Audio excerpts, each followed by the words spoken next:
રાજ્યમાં ત્રાહિમામ પોકારાવતી ગરમીને લઈને।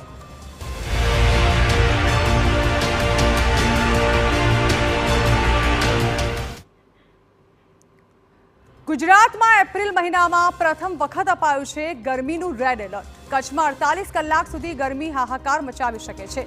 તો કચ્છમાં હવામાન વિભાગે ગરમીનું રેડ એલર્ટ આપ્યું છે, એટલે કે ગરમીનો પારો 45 ડિગ્રી સુધી જઈ શકે છે। જો કે માત્ર કચ્છ જ નહીં પરંતુ સૌરાષ્ટ્રમાં પણ ગરમીને લઈને હવામાન વિભાગે મોટી આગાહી કરી છે।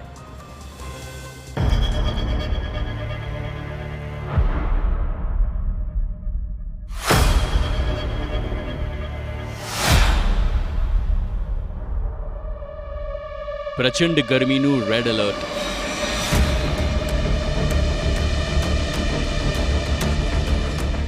સો કલાક તાપનું ટોર્ચર।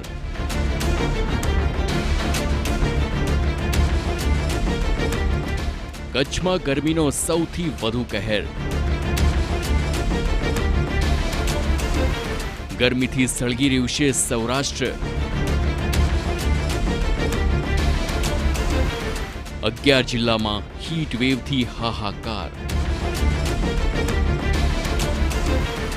રાજ્યમાં હાલ આકાશમાંથી આગ વરસી રહી હોય તેવું લાગી રહ્યું છે। સૌરાષ્ટ્રથી લઈને કચ્છ, મધ્ય ગુજરાતથી લઈને ઉત્તર ગુજરાતમાં હાલ તાપ તાંડવ કરી રહ્યું છે। સૂર્યનારાયણ ભગવાનના પ્રકોપથી ગુજરાતની જનતા ત્રાહિમામ પોકારી ગઈ છે।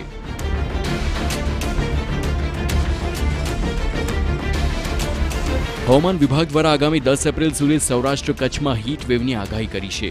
ત્યારે કચ્છમાં રેડ એલર્ટ તેમજ રાજકોટ, પોરબંદર અને મોરબીમાં ઓરેન્જ એલર્ટ આપવામાં આવ્યું। આ ઉપરાંત જૂનાગઢ, સુરેન્દ્રનગર અને દીવ સાથે ઉત્તર ગુજરાતમાં યેલો એલર્ટ આપવામાં આવ્યું છે। 11 જિલ્લામાં હીટ વેવની શક્યતા છે।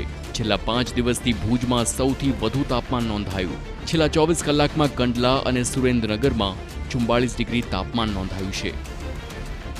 હવામાન વિભાગની આગાહી મુજબ રાજ્યમાં મહત્તમ તાપમાન 40 થી 44 ડિગ્રી રહેવાની સંભાવના છે। આગામી 2 દિવસમાં તાપમાનમાં 2 ડિગ્રીનો વધારો થશે અને ત્યારબાદ 2 દિવસ તાપમાન યથાવત રહેશે। ત્યાર પછી તાપમાન 2 થી 4 ડિગ્રી ઘટવાની સંભાવના છે। રાજ્યના દરિયાઈ સીમાના જિલ્લામાં ગરમ અને ભેજવાળું વાતાવરણ રહેશે। સૌરાષ્ટ્ર અને કચ્છમાં હીટ વેવ યથાવત રહેશે। કચ્છમાં હીટ વેવને લઈ રેડ એલર્ટ તેમજ રાજકોટ, પોરબંદર અને મોરબીમાં ઓરેન્જ એલર્ટ આપવામાં આવ્યું છે। આ ઉપરાંત ઉત્તર ગુજરાતના જિલ્લાઓમાં પણ હીટ વેવની અસર વર્તાશે, જેને લઈ મહેસાણા, બનાસકાંઠા, સાબરકાંઠા, પાટણ તેમજ સૌરાષ્ટ્રના સુરેન્દ્રનગર, દીવ અને જૂનાગઢમાં યેલો એલર્ટ આપવામાં આવ્યું છે। અમદાવાદ અને આસપાસના વિસ્તારોમાં મહત્તમ તાપમાન 43 ડિગ્રી રહેવાની સંભાવના છે। છેલ્લા 24 કલાકમાં અમદાવાદ અને ગાંધીનગરમાં મહત્તમ તાપમાન 42 ડિગ્રી, જ્યારે કંડલા એરપોર્ટ ખાતે 44 ડિગ્રી, ભુજમાં 43 ડિગ્રી, રાજકોટમાં 43 ડિગ્રી, ડીસામાં 43 ડિગ્રી, આ સાથે જ સુરેન્દ્રનગરમાં 44 ડિગ્રી નોંધાયું છે। તો ગરમી હાહાકાર મચાવી રહી છે અને આવનારા 2 દિવસમાં હજુ પણ તાપમાનમાં 2 ડિગ્રી જેટલો વધારો થાય તેવી શક્યતાઓ સેવાઈ રહી છે। ત્યારે આવો જોઈએ કે આખરે આ 2 દિવસ રાજ્યમાં કેવો માહોલ રહેશે। સૌથી પહેલા વાત કરીએ આવતીકાલની, એટલે કે 7મી એપ્રિલની। તો આપ જોઈ રહ્યા છો તે પ્રમાણે કચ્છમાં એપ્રિલમાં ફર્સ્ટ ટાઈમ એવું છે કે રેડ એલર્ટ આપવામાં આવ્યું હોય। મોરબીમાં આવતીકાલે ઓરેન્જ એલર્ટ આપવામાં આવ્યું છે। રાજકોટમાં પણ કંઈક આવી જ પરિસ્થિતિ છવાશે જ્યાં ઓરેન્જ એલર્ટ આપવામાં આવ્યું છે। તો પોરબંદરમાં પણ ગરમીથી ઓરેન્જ એલર્ટ આપવામાં આવ્યું છે। અન્ય વિસ્તારોની વાત કરીએ તો સૌરાષ્ટ્રમાં તો ગરમી જે છે તે હદ બતાવશે। જો કે જૂનાગઢમાં આવતીકાલે યેલો એલર્ટ આપવામાં આવ્યું છે। સુરેન્દ્રનગરની વાત કરવામાં આવે તો અહીં પણ યેલો એલર્ટ આપવામાં આવ્યું છે।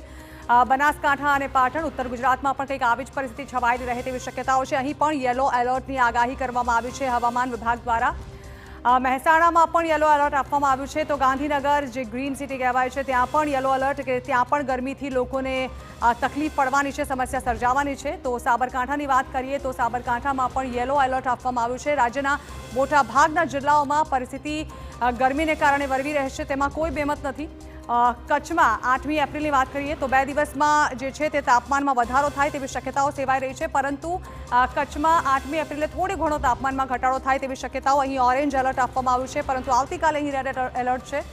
વાત કરવામાં આવે સૌરાષ્ટ્રની તો 8મી તારીખે પોરબંદર, જૂનાગઢ અને રાજકોટ આ ત્રણેય જિલ્લાઓમાં યેલો એલર્ટ આપવામાં આવ્યું છે।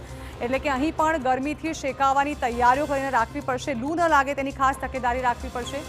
મોરબી અને સુરેન્દ્રનગરમાં પણ યલો એલર્ટ આપવામાં આવ્યું છે. અગેન ઉત્તર ગુજરાતની વાત કરવામાં આવે તો પાટણમાં પણ યલો એલર્ટ આપવામાં આવ્યું છે. 7મી અને 8મી બંને તારીખ એવી છે કે જ્યાં આખા રાજ્યમાં ગરમી હાહાકાર મચાવવાની છે.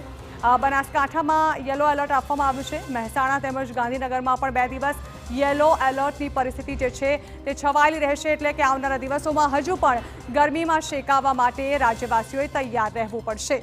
આગળ જોઈશું અન્ય મહત્વના સમાચારો. નજર કરીશું અન્ય મુદ્દાઓ પર. રોકાઈએ બ્રેક માટે.